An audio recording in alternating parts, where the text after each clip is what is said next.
যে জাতি যত সুশিক্ষিত সেই জাতি দুনিয়ায় তত উন্নত। কুশিক্ষা কোনো জাতিকে উন্নত করতে পারবে না।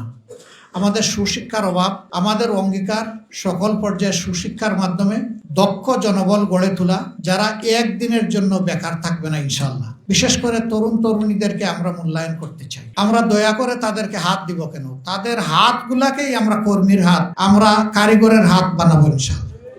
সবাই চাকরি করবে না, কিছু লোক চাকরি করবে, আবার কিছু লোক উদ্যোক্তাও হবে। আল্লাহ যাকে যেমন করে সামর্থ্য দিয়েছে সেই সামর্থ্যের আলোকে সে তার কাজ করবে। এই শিক্ষায় শুধুমাত্র পণ্ডিত বনবে না, এই শিক্ষায় মানুষও বনবে। এই শিক্ষায় শিক্ষিত একটা মানুষ সে বুঝবে তার প্রাথমিক বিদ্যালয়ে যেখানে সে লেখাপড়া করেছে, যে রাস্তা দিয়ে হেঁটে সে ওখানে গিয়েছে, ওই রাস্তার প্রত্যেকটি নুড়ি, বালু, পাথর, বিটুমিন এবং তার ওখানকার বিল্ডিং এর সব কয়টি ইট, পাথর, নুড়ি, বালু, সিমেন্ট, রড, মিস্ত্রির হাত, এগুলার সাথে এই দেশের গরিব, দুঃখী, ধনী সবার কন্ট্রিবিউশন আছে। একজন ভিক্ষুকেরও আছে, আজকে জন্ম নেওয়া শিশুরও আছে। ভিক্ষুকও যখন দোকান থেকে কিছু কিনে তাকে বেড দিতে হয়, এটা এখন ট্যাক্সের সবচেয়ে বড় উপাদান, তার ট্যাক্স এখানে আছে। আবার আজকের জন্ম নেওয়া শিশুর জন্য মা বাপ তার আত্মীয় স্বজন যখন কিছু কিনতে যায় ওটাতেও বেড দিতে হয়। কাজে ট্যাক্স কিন্তু বাংলাদেশের আবাল বৃদ্ধ বনিতা সবাই পে করে। আমরা শুধু মনে করি যে বড় ট্যাক্স তারা দেয়, তারাই বোধহয় ট্যাক্স পেয়ার। না না না, আমরা সবাই ট্যাক্স পেয়ার,